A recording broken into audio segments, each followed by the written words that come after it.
Kick everything off.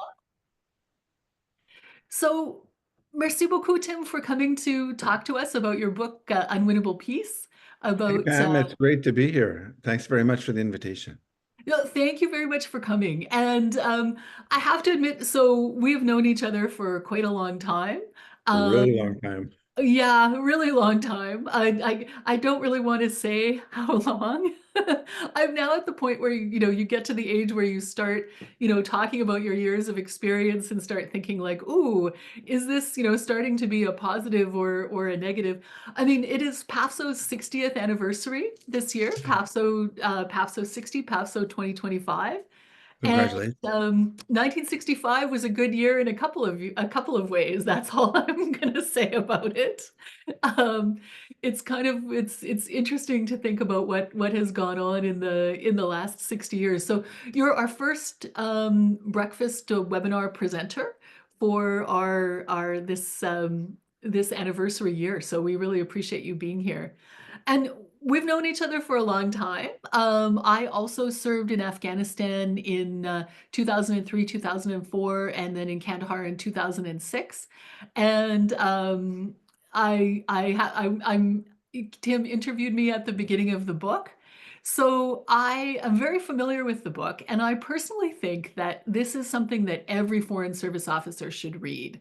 I think that this is, a very valuable portrait of the kind of work that Foreign Service officers do in all kinds of, very difficult, challenging, and also unexpected situations. I mean, I did not join the Foreign Service thinking that I was going to be, part of a counterinsurgency operation, part of the fight in a place like Kandahar. And I don't think anybody subsequent to me, people were doing all kinds of things like monitoring prisons and all of these things that nobody asked us about in the interview. Those were not the kinds of situations that we foresaw. And so I think the book is really an excellent portrait of, a foreign service that really stepped up in a time of crisis and that really showed the variety of a lot of skills. But I would like to hear from you. What made you, why did you decide to write the book? And what is the message that you think it has for us in the Foreign Service? And what do you think, why do you think we should all read it? Well, thanks very much, Pam. I think this is a book about Canada's longest war. It's a book about a huge crisis. It's a book about Canada being pushed to the limit in the war on terror in Afghanistan, and Canada as a primary actor in the first geopolitical crisis of the 21st century. So it's about significant events. At the same time, I don't think there's another book that is told through the eyes and voices of Canadian Foreign Service officers about a major event of Canadian contemporary history. Not only that, Canadian Foreign Service officers on the record speaking their mind. I mean, that's another issue. I think also this is maximum Canada. Kandahar was maximum Canada. It's as big and as dangerous as we've gone, maybe as we'll go, but I don't think so. I don't think it's the last time. That might be something else we can talk about.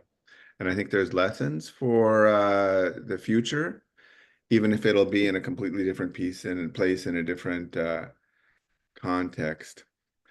So understanding what's maximum Canada, what's a maximum Canada in a war zone for a Canadian diplomat, hearing it through the voices of Canadian diplomats as well. And I sort of had a personal mission, Pam, two personal missions. One was especially after the fall of Kabul, were we on a fool's errand all that time? Like how to find meaning in risking your life, spending a year or more away from your family and loved ones. Like where's the value in that? And I conclude on that point. But also, the value of diplomacy and the value of Canadian diplomats is intangible, but it's irreplaceable. And I wanted to use specific stories and specific voices to illustrate that. It wasn't easy to get permission for the Canadian Foreign Service officers to speak on the record to me, but I did. And I'm really proud of that as well. I'll just add that it's voices of Afghans and voices of the military too.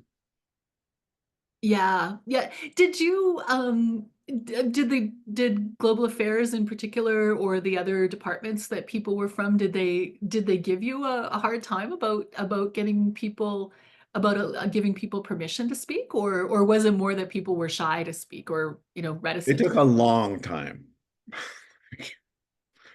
It took, I think, 4 months it was about. Uh, what was the discussion internally? I don't know. I worked with the communications people. Uh, I mean, it was good. It was good.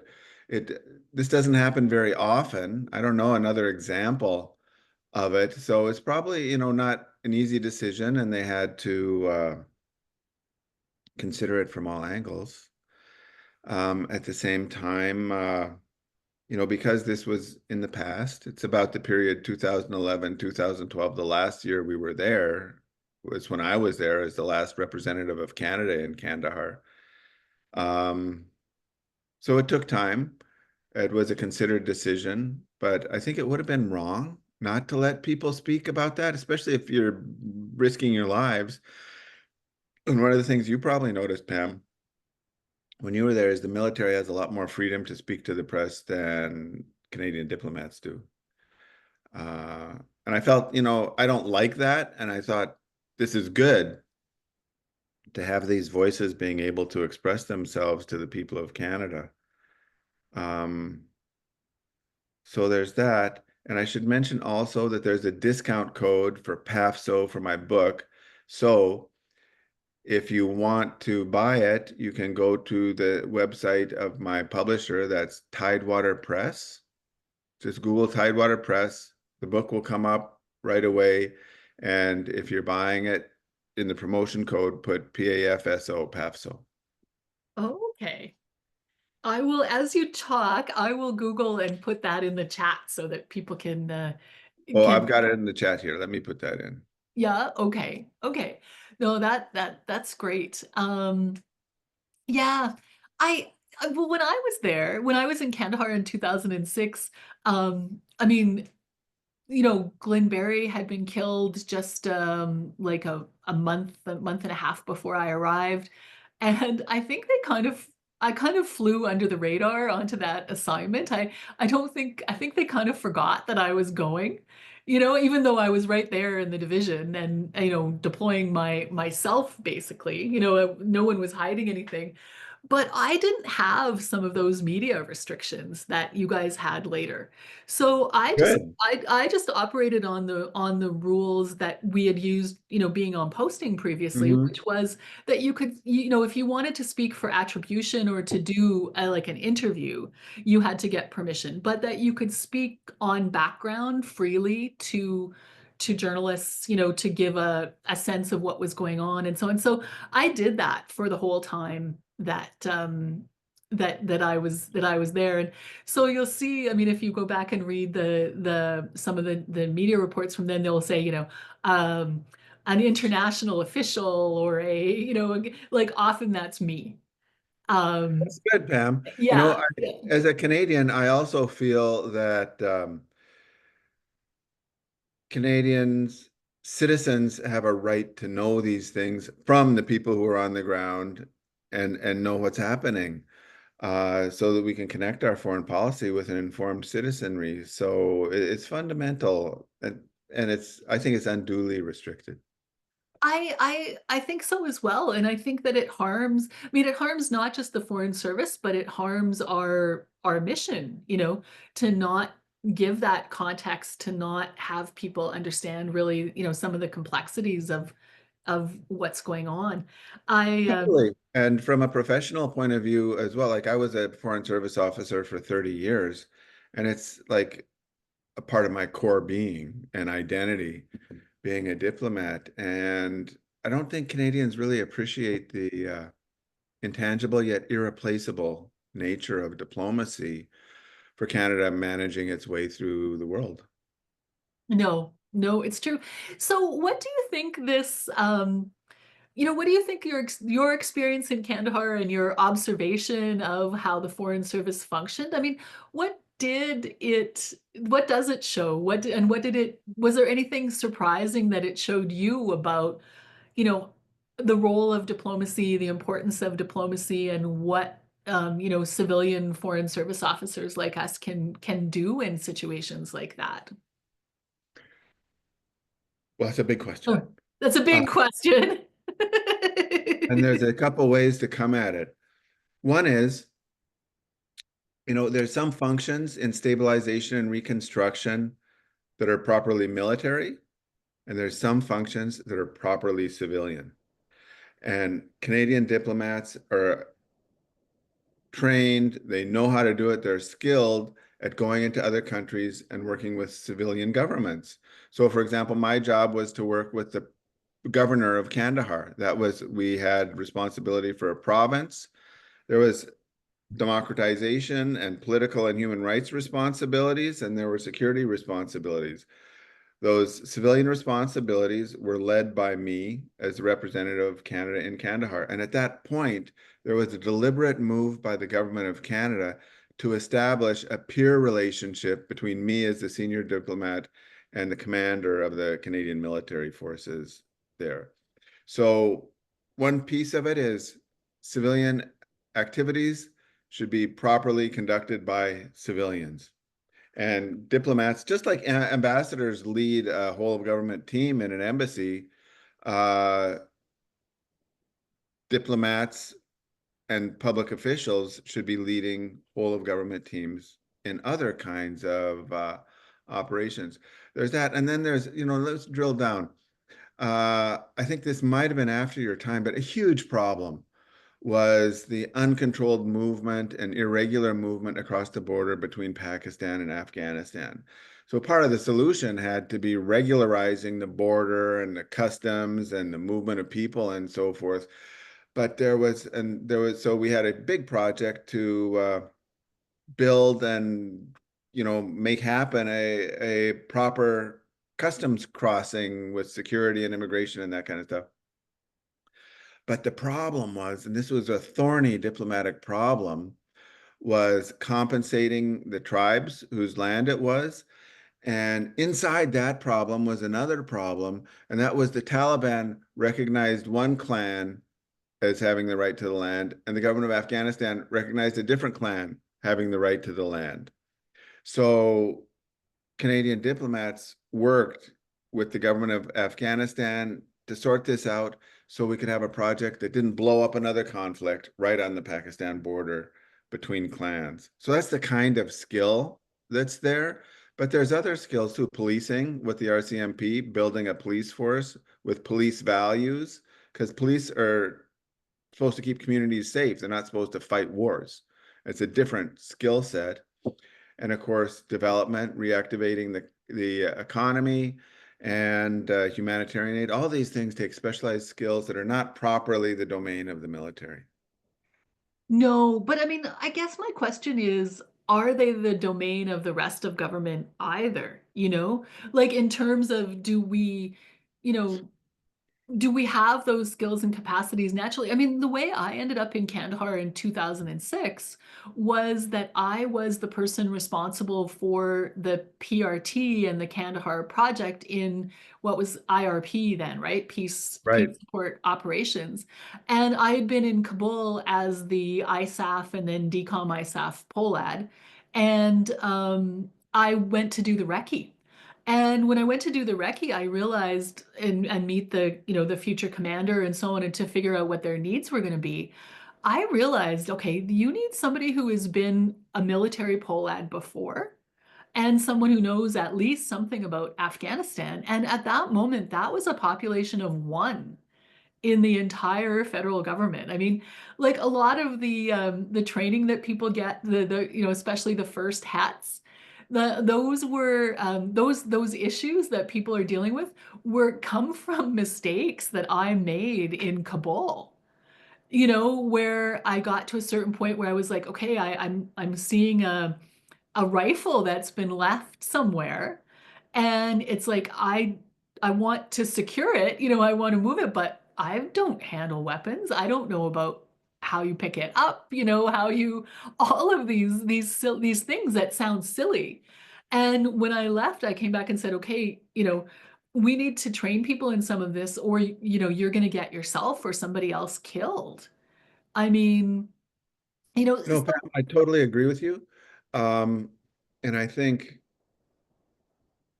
the issue of military literacy on the part of Foreign Service officers is hugely important. Our military literacy is not that great. Mine wasn't that great in terms of, even knowing the rank structure and what that means in the correspondence and how the military planning cycle moves from strategy to tactical orders.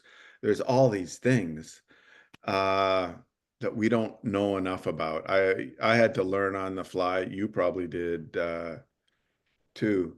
And then another part of your point, your really good point, is that that was a time when our backs were against the wall and we were not winning.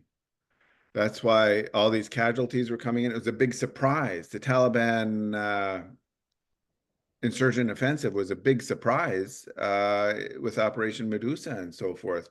So what are we going to do? Are we going to leave, or is the government going to mobilize all its conceivable assets to help the mission? And that's what happened. So, for example, getting experts from Corrections Canada to help manage the prisons and change the prisons and improve the prisons and prevent torture.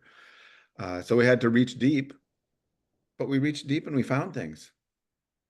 And I think we did an amazing job. I mean, I remember being down the road, like really impressed to see, people from Corrections Canada, from Customs. I mean, all these people going out, going to Kandahar to support the mission. But maybe like going back to the beginning. When I was in Kabul, I used to get the reports. We were NATO, right, at that point in Kabul, but the rest of until about halfway through my assignment in Kandahar, Kandahar was run under Operation Enduring Freedom. So we Right. reported to the higher headquarters in Bagram and then ultimately in Tampa, right? Those were our, I think it was Tampa, Florida. Anyway, the CENTCOM? pardon? CENTCOM? CENTCOM, yeah. And so that was our chain of command, and we were under, American-led rules of engagement and so on. But even in Kabul, I got the reports on what was going on in Helmand, in Kandahar, Uruzgan, all those places in the south. And I would read them, and there would be these horrifying things happening, a school attacked and all the teachers killed and all this, the students killed even or kidnapped or all Mhm. kinds of very horrible things. And then I would look at where it was and we would say, oh, okay, it's there. I mean, and those parts of the country were just like no one was trying to push in there because it was just known that the enemy had full control of those areas. You know, so even when we were in Kandahar and people were saying, well, oh, we think we can do blah blah blah in Helmand, I'm like, I don't think it's changed that much in 12 months. But when I reviewed, what information we had on the situation, it painted a much, much more not calm, but like a picture of much heavier, much government of Afghanistan presence, military allied military presence. And I'm not sure it was accurate. And we didn't have our own capacity to really assess, what was going on there. I mean, do you, I mean, when Operation Medusa happened and there was a huge pushback, I mean, I think the surprise to me as the person in Kandahar then was that the enemy stood and fought, right? That's the problem in an insurgency is they, to get insurgents to stand and fight. It was not that there was so much enemy. and we would hear these things like, oh, just such and such district center fell to the Taliban. Well, the district center was a room, about the size, if we were lucky, a building about the size of my living room and dining room with an Afghan flag on it. And someone came and like they knocked off that Afghan flag, but the government had never really been in control of those districts. So I feel like we were surprised by things that we maybe should not have been surprised by, because we didn't have that independent capacity to understand ourselves. Yeah, can I read something? It's Sure, about you, Pam. please. Okay, this is from my book. The military's bias towards action gets things done in difficult circumstances. Essential for a war, hasty action can be dangerous when there's not enough information to make informed judgments. Pam cites the example of a 2006 battle update briefing for the American force stationed at Bagram Air Base. The commander was receiving updates on the progress of the fight against the Taliban in an isolated valley that they had not previously reconnoitered. A map was projected on the massive screen in the amphitheater and on video screens in the other regional commands around the country. Red marks pinpointed where troops were being shot at. A box on the side of the map listed options for categorizing the firefights: insurgency, criminality, intertribe conflict, competition over the opium business, or unknown. Initially, 4 of the 5 firefights were for unknown reasons. U.S. patrol simply did not have enough information. Watching the briefing with Brigadier General Fraser on secure virtual system, Pam thought that assessment was reasonable and unsurprising. The valley was little known, isolated in every way. Those Afghans probably hadn't seen a Western face since the Russians. The uncertainty angered the general in charge. He shouted, I don't want to hear bleep unknown. Don't tell me unknown. If it's drugs, tell me drugs. If it's Taliban, tell me Taliban. If it's not Taliban, why are you wasting your time in that damn valley? The next day, the map was the same with some new firefights. But this time, 4 of the 5 attacks were not unknown. They were marked insurgency. Maybe the Afghans were shooting because they were scared, and just one wanted to be left alone, said Pam. But because the blank boxes on the map made the general mad, they changed overnight to insurgent attacks, and this valley got hammered. If it didn't start out as a hotbed of insurgency, it sure as hell became one, Pam said. Yeah, I mean, to me, the sad part of that was that, you know, we lost all kinds of opportunities for other intervention. The minute it was decided that, okay, this was enemy territory, this was, 100% insurgency, well, then you couldn't say, maybe we go in with like what they used to call a village medical outreach, Right? maybe we go in with some vaccinations and some eye creams. I mean, I remember they did one of those in a different place, and they came back. I was talking to the medical team, and they were like, we saved the eyesight of a dozen kids today with just little tubes of antibiotic ointment for pink eye, for simple eye infections that people were not getting treatment for, because they had nothing. They had no, like, they had no contact really with the outside world. So when that decision was made that, okay, we know this is 100% enemy, this is all that can be going on there, then you lost this huge range of options. I mean, and we talked about it like in our headquarters, and we could see it. It was a multinational headquarters, and there were officers there who had been in different insurgency situations, and they were like, yeah, you want to have all of these range of tools that you can deploy in a situation like that. But if you get into that mindset that you know for sure what's going on, and but what really concerned me, the other thing that concerned me about that was one situation that I knew about, right, that I happened to see. How often was that happening everywhere in theater, where, you know we got this tunnel vision.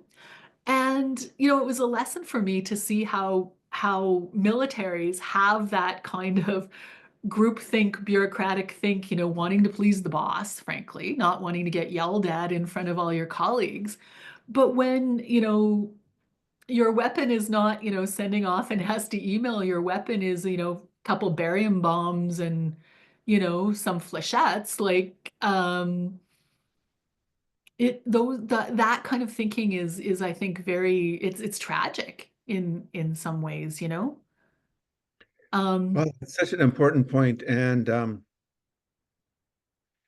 I think that also underscores, on the one hand, the value of diplomacy and a professional duty of diplomats and the difficulty there. Like, for example, the value of diplomacy is coming at a situation and looking at it from all sides, not just how do we make this plan happen, but what's going on? Who are these people? What's their motivation? Um, so that's, an important value.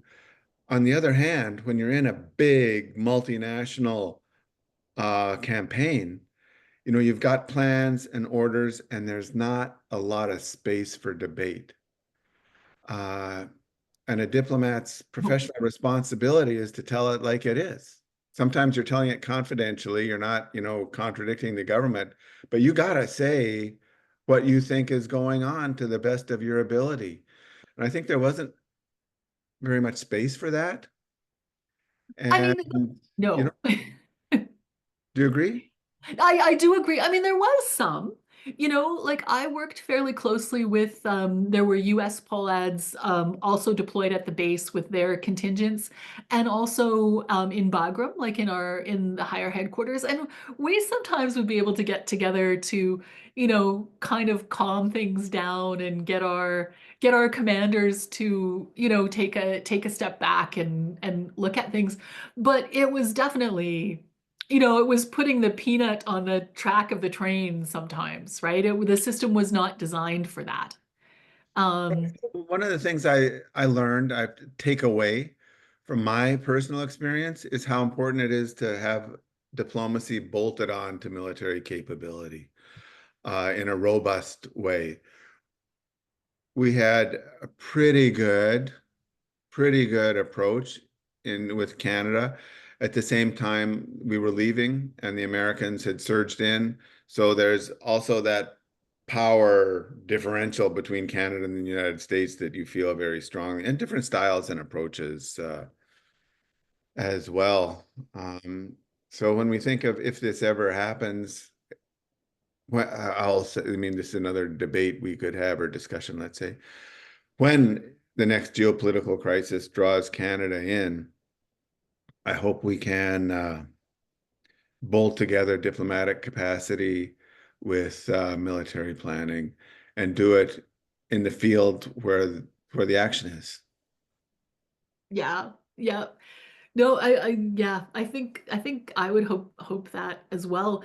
But I mean, I look at global affairs and on the one hand, I see that there's a lot of willingness to have these kinds of discussions and so on.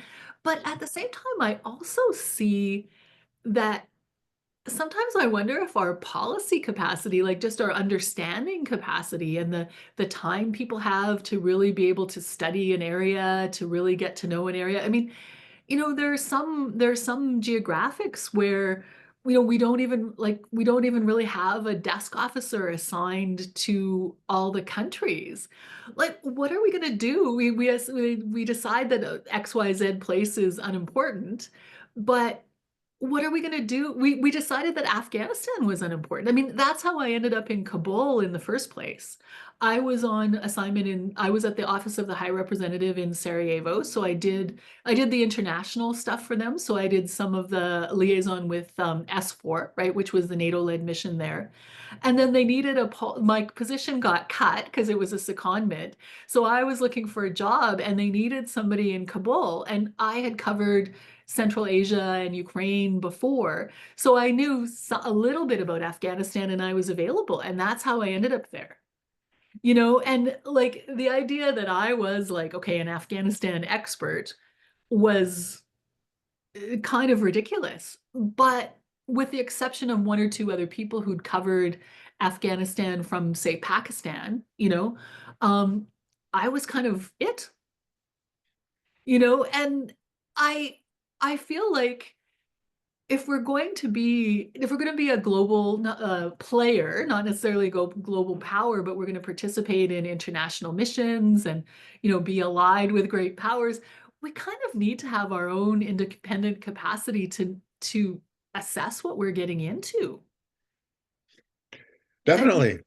Yeah, definitely. And that's an expression of our, should be an expression of our sovereignty, is an independent understanding of the world where our interests are and where we can make a positive difference. And that means people, and that means understanding. I do think sometimes that we could do this better and cheaper through boosting our local staff capability in the political dimension.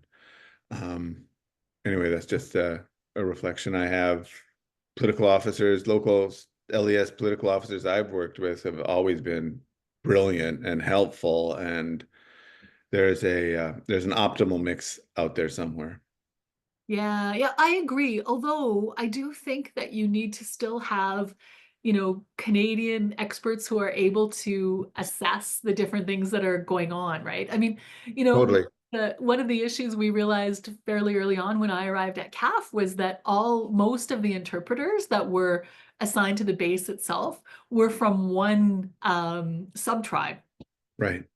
And I mean, and they were very they were very well intentioned for the most part. They were very they were really doing their best, and they were really, they were there like wanting to help, right? Because this was their country, and they did not like what was going on, but they also had history and For rivalries sure. with other sub-tribes that then influenced the way they perceived things. So when you're chatting and saying, well, what do you think is going on this part of the border? If you don't know that there was a historical rivalry between two groups, y- you're not really, you need to know that to be able to assess what you're being told, right? Yeah, And you're so right. This needs to be anchored in the leadership and authority of Canadian diplomats as a supportive function. yeah, and I guess my question is, how do we get that pipeline? Because it's one thing to say, okay, we're going to send somebody in at the top as a leader on this, Yeah. like, I mean, you went with a lot of peace support, and a lot of operational experience to be the rock, right? But what if they had sent somebody who was, similar rank, but doesn't have that background? How do we, what kind of progression would you like to see us do in terms of training and preparing people for those kinds of big roles? Because if you come in and you don't have the substance, I mean, it'll only take you so far if we don't have Easy people. first step. We were talking about this military literacy and diplomatic literacy, understanding how the Canadian forces work, Canadian diplomats that they should be trained in that. I don't know if there is a course in that. I took the flag officers and general officers course um, when I was at the director level. Uh, but there's crosswalks there, and use those crosswalks as much as possible. And the same on the other side. I mean, we have military attaches in embassies, and we have some Canadian Forces reps in global affairs, or we did. I think that needs to be stronger. And this idea of bolting things together is uh, is a way to go. I'll be talking to actually, this is interesting.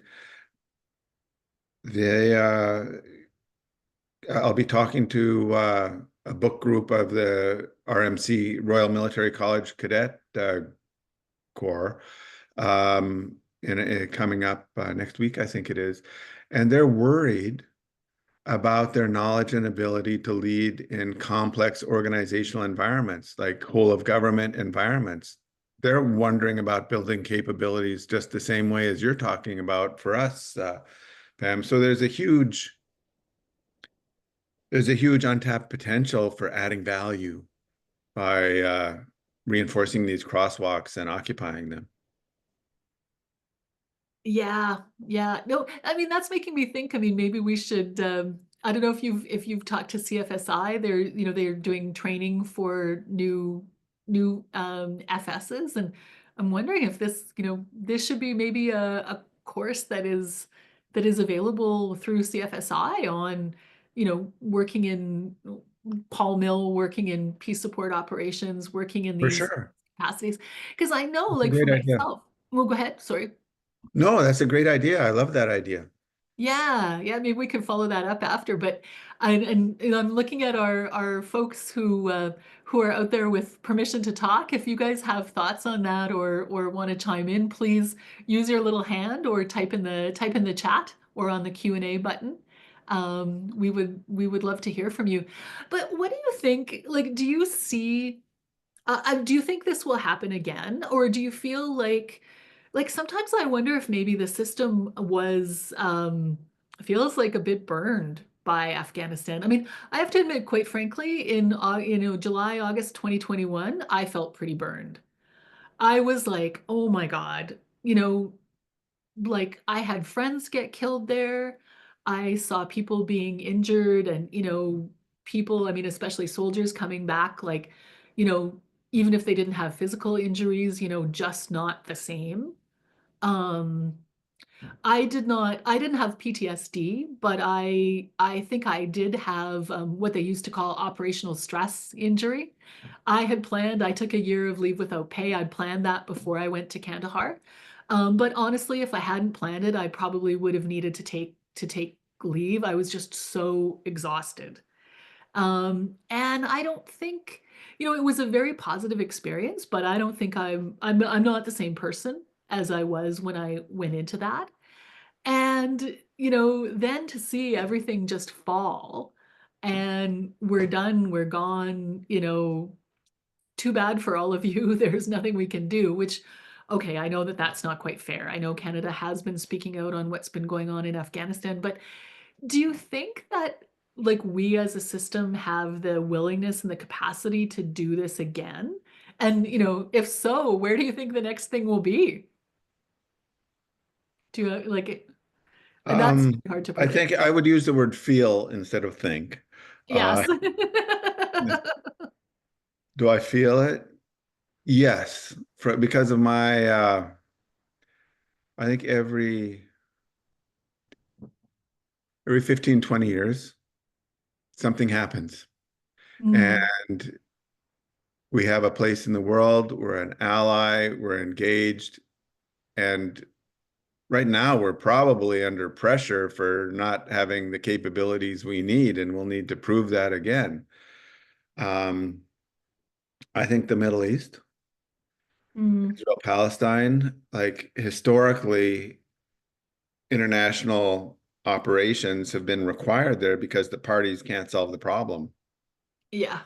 I mean, other people can't either, but I think the situation in the Middle East is so grave, and so regional and so volatile that that's where the next international operations will probably be, and it'll be dangerous and complicated and difficult. Um, that's what I think. And I served in Palestine. Um, it's very depressing, I have to say, but that's my gut feeling, and it will happen, and we should do it better than we did it before. Then there's another, but you're opening up something that I really thought a lot about. And Pam, you're an author also. And for me, you don't write a book because you know something. You write a book because you want to understand something Yeah. and understand it deeply. And I wanted to understand the meaning of what the whole Kandahar thing was for Canada and for me and for the other people that I served with. Um, and part of, my learning was to be prepared for tragic outcomes. Like you look around the world, there's a lot of tragedy out there. But often we're cheerleading ideas to make things better, which we should do, and we should try our best. But we should also be psychologically prepared for when it doesn't work. Because maybe you worked on Sudan, for example. Some of your heart is there. You worked so hard on that peacekeeping mission, Pam, and now look at it. Yeah. So we need to do our best. We need to keep our spirits up. We need to try our hardest, but we need to also be prepared for tragic outcomes and not get destroyed by them. So there's that. I think this is interesting for PAFSO because really the well-being and safety, the mental health safety of members is hugely important. And there's a lot, like our way of thinking about trauma has evolved in a good way. I think it's not something that you try and hide. It's something that you try and understand and deal with. But also, the department, I don't think exploit is the right word, but depends on the drive of young officers to experience the world at its most extreme, to staff the most extreme positions. Um, I mean, that's kind of a human thing, but I wonder if, the more mature, experienced members of the department are playing their role to step up and provide the leadership that comes from experience in these situations. I mean, because a lot of people said, I got there and I didn't know, and I got to Kandahar, I didn't know what I was supposed to do. Well, in a way, nobody did, right? I mean, Yeah.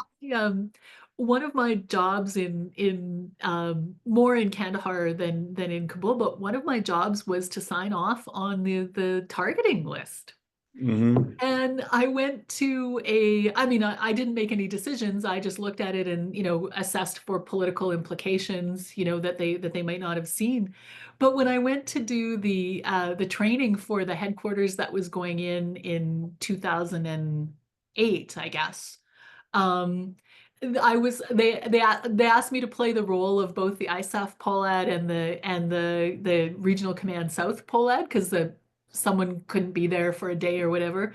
And there was someone from GAC there who was watching me do that uh, Hmm. for the exercise and watching me bring up a point, that, hey, you want to do this, but this is connected to, these other figures, and you might want to think about this. And they were like, oh, this is a BS exercise. Of course, that's not what the POLAD's going to be doing. And I was like, oh yeah, that's what the POLAD does. Well, That's that's what I do. And they were shocked that, well, what, we didn't know that you had that responsibility. And I was like, well, you should have. You sent me into the job. going into situations like these, as fundamental as they are for defending and advancing Canadian interests at a geopolitical or regional or local level, um, the people we send are confronted by very extreme ethical situations.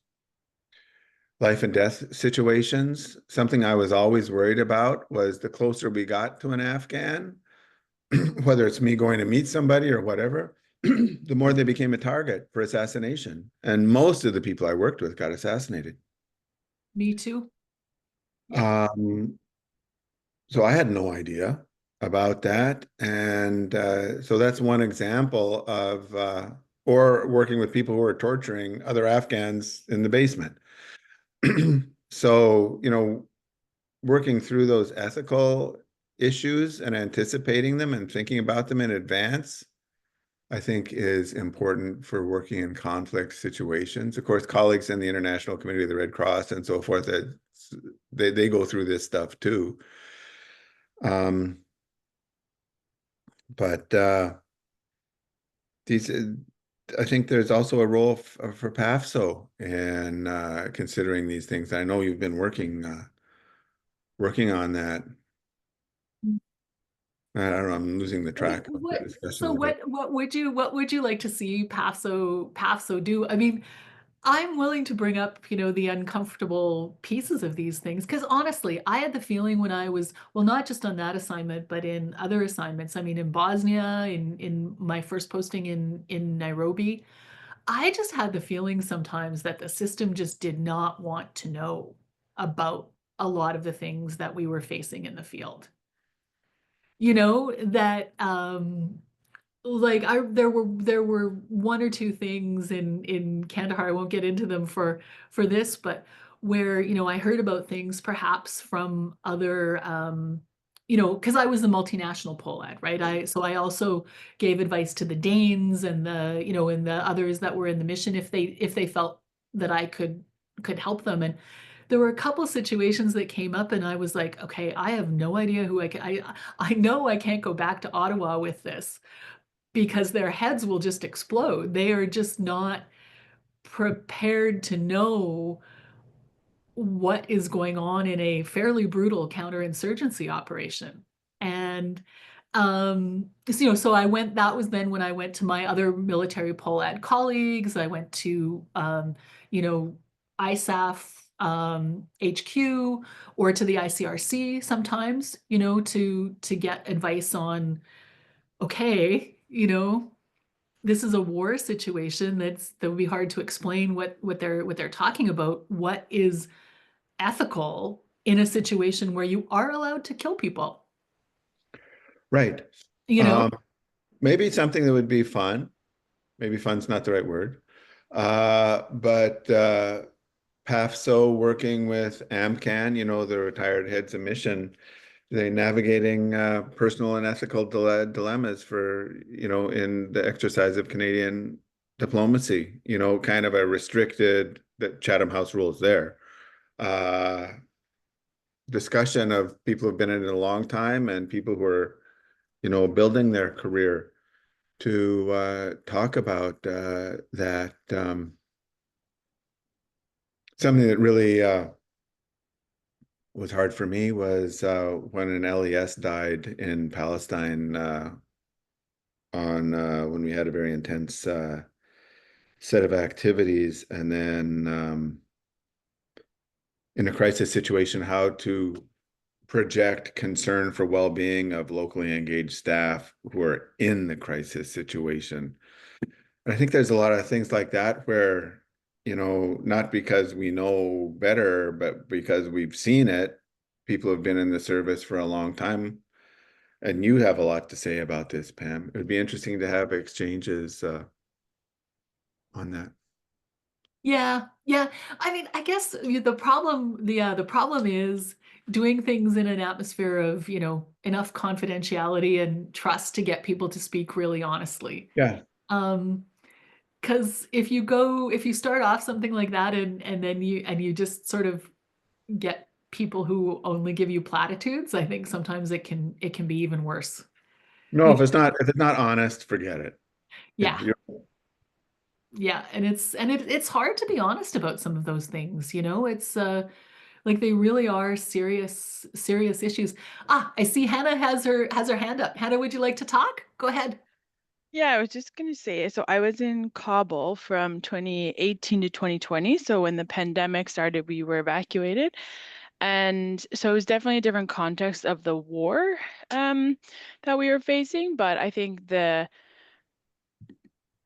inefficiencies of GAC towards the like mental health of people there was quite high. So as you talked about the LES, so we also had, for example, like LES who did the security who were killed at the embassy, but even one of our close British close protection who lived with us and ate with us and lived in the compound with us. So he took his life while we were there. And the way that the embassy reacted to that was just horrible. Like even things like we asked, can we lower the flag to half mast, which is behind a wall internally in the embassy, and it was a no, right? Like there were just little things like that that would have meant so much to the other British soldiers who were there and things like that. But there were just so much protocol and rules. Um, and then they did a session like for our mental health as a check mark, basically. They brought everyone at the embassy together to do a social, like psychology session, I guess, with all the LES who had their own issues, of things that have happened to them. And, it was like a go around the circle and tell everyone how you're feeling. But there was 100 people in the room. Like it was just so bizarre. So I think after that, things really went downhill for a lot of people there, at least for me. But definitely when you said you needed to take stress leave afterwards, for sure, like same. And I know most of the people who I was with also, like if the word Afghanistan comes up anymore, they won't participate. There's a lot of kind of post-trauma. And when you talk about as well, what was it all worth? I think, yeah, out of the 9 women who were there, 5 of which were in long-term relationships or marriages, everyone's relationships were ended by the end of the 2-year posting or whatnot. So I also went through divorce because of being there with the different weekend days and everything like that. It was just so hard to call home. But the silver lining, I think, a few weeks ago, I worked on gender.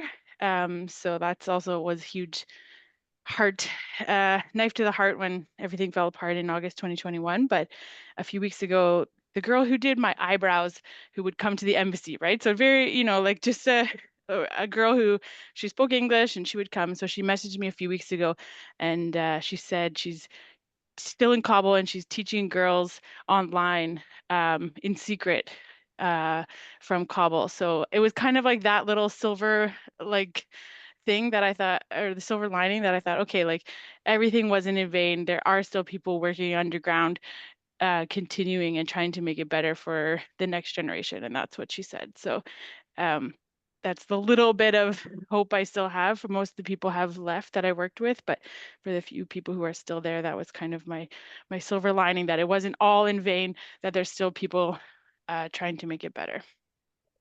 Yeah, Hannah, no, that's thanks such for an that. important point. And that's I kind of feel the same way as you. One of the people in my book is Mariam Sahar, who was the first, last, and only female translator in Kandahar for us, which is kind of amazing when you think how important women were, but we only had one female Afghan interpreter, and she was recruited at 15 years old, which was also another story, very dangerous for her, of course. Um, but she's in Ottawa now. We did a fundraiser for education for women in Afghanistan. It's in Kandahar, but it's sort of underground and very careful about how they're describing it. At the same time, just connected with what you were saying, is one thing that did change for women was their aspirations. And those aspirations of equality and education and so forth, those aspirations are going to be there for a while, thanks to the international mission, I feel anyway. Yeah, no, thank you both. I mean, Hannah, I'm really sorry to hear about that. I did not know, about some of what you were talking about. And I have to say, like when I hear stories about, oh, Ottawa would not let somebody lower the flag under circumstances like that, I realize why I am president of PAFSO and not, will never be an ambassador somewhere. Because I would just lower the flag. What are they going to do? Come and force you to put it back up? Like I mean really that kind of thing makes me very sad. And I mean yeah, that's a little bit ridiculous. It And I wasn't know even that. it wasn't even asked to Ottawa. It was actually the defense attaché who wouldn't do it. And he like sent like the little official lines from the book of how and when someone can have the flag lowered. But it was just like it didn't matter for anyone else except the people at the embassy, which was 50 people, right? So just things like that Yeah, that you just see, think I it's would have. crazy. Exactly. Yeah, the expression "go pound sand" was invented for a reason. You know, file an official complaint. We can handle that and give our evidence at the hearing for why we allowed the flag to be lowered for 24 hours or whatever, despite the colonel's And objections. and You the know? sad thing is it's not that we learned the lesson from that. Then following year, someone else took their life, one of the CAF guys who were there. So it's like it wasn't like, oh, we've learned from this and we've done better. It was the same thing happened the following year. Yeah, I remember when I was in Bosnia, they set up a memorial at the embassy for people who had died in the conflict, and there were at least one, maybe more people who had died by suicide. And the ambassador had a huge battle to get their names put on the memorial. And in the end, he was like, he just did it. He was like, if they hadn't been here, serving here, they wouldn't have died here.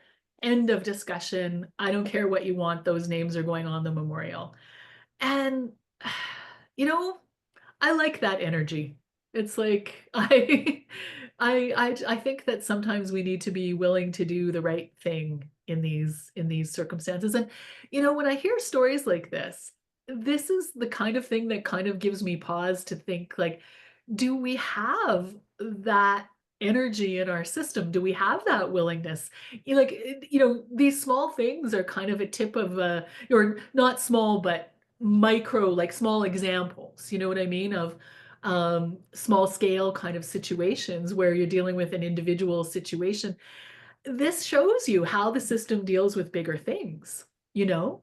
And when I hear this kind of thing, I really worry sometimes that we don't have the capacity to actually really do what needs to be done in these kinds of difficult conflicts where you're dealing like the opportunity for like severe physical injury is around the corner all the time. The opportunity for moral injury, and all these other things is right in your face always. And we don't seem to have the capacity and the courage to even care for each other and recognize these things. So how are we going to manage, you know, why are we surprised we don't do so well in these circumstances? And I don't know what you do about that.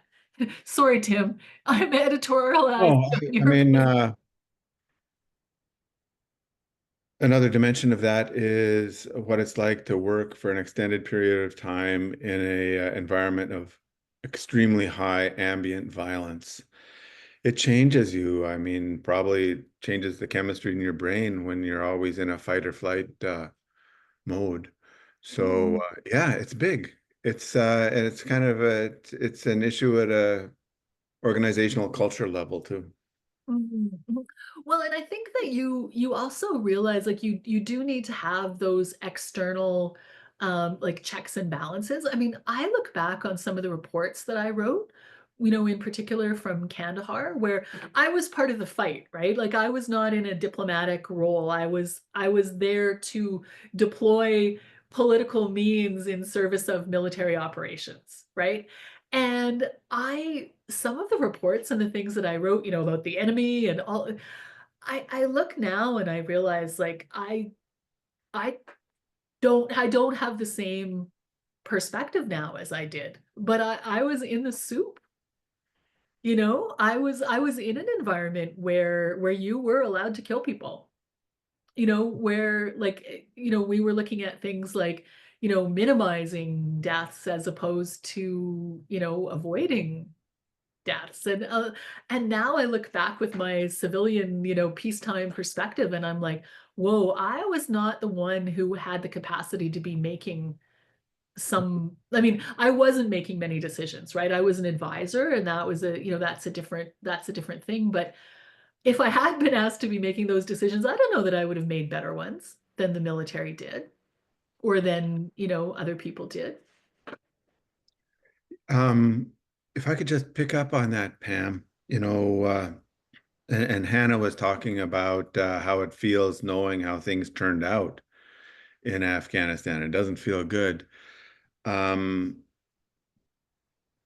but where I came out in terms of the meaning for Canadians and the meaning for me of the experience was it's not like the ultimate geopolitical outcome. That's bad.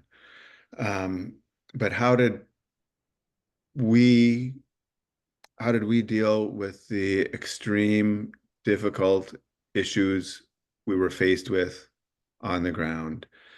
And by far, mostly, we tried to address them with Canadian values to prevent torture or advance well-being. Canada, we at this heart of our mission was making life better for Afghans. So what we did in the moments we were there reflect valor and Canadian values. And that doesn't change the geopolitical outcome, but it shows that the mission was a credit to the country. And I think the sacrifice should be honored by remembering what happened and also keeping the faith with the Afghans with whom we worked and not turning our backs on it, even though that's hard. I think it's important to keep the faith, whether it's women's education or, trying to help the translators who had to leave their country. Yeah, one of the things that made me feel good in 2021 was how people really mobilized. A bunch of my old colleagues from Kandahar, everybody mobilized to try to get, some of the people that we knew out. And some of the stuff that was done, even from Canada, some people went to the region, like there was like a lot of people just dropped everything and really did what they could as individuals. I mean, most retired now, not working on those kinds of things, and that was very heartening to see, that there are those individual commitments as well, and I think that was really a credit to all of us. But I guess, you know I think maybe we need to approach some of these big conflicts with a bit of a sense of humility. Like, I hear people saying, and I say it myself sometimes, like, did we lose Afghanistan? Did we, and I mean, I don't think Afghanistan was ever ours to win or lose. I think, I agree with you. At the same time, we failed to find a place to pivot to peace. I think there were a couple of times, like the Taliban surrendered to Hamid Karzai shortly after, it wasn't unconditional, but shortly after the Bonn conference that set up the government and structure for international aid. And I'll do another short reading, and this is from Howard Coombs, who's speaking. He was the counterinsurgency advisor to General Milner, the commander of the task force in the last year. Howard also is a professor of military history. He has a military background. He served in the Balkans. Um, Howard thinks that we had an unrealistic definition of success. We are hindered by our visions of what victory looks like, he said, and in many cases we default to this very Napoleonic vision of decisive victory. Napoleon won wars by defeating the enemy's field army or by occupying the capital city, or doing both things. Even today, we unconsciously think of victory in that fashion. Howard believes that a kind of peace could have been negotiated in 2011 during the last year of the Canadian combat mission, when the Taliban were feeling the pressure and the Kandaharis were starting to see and feel the presence of their government. At the end of the day, we just didn't recognize the fact that, like a used car salesman, we needed to strike a bargain. It might not have been completely satisfying to us, but it wouldn't have been completely satisfying to them either. We kept seeking that decisive, ultimate victory with the unconditional kind of surrender, and we never got there, he said.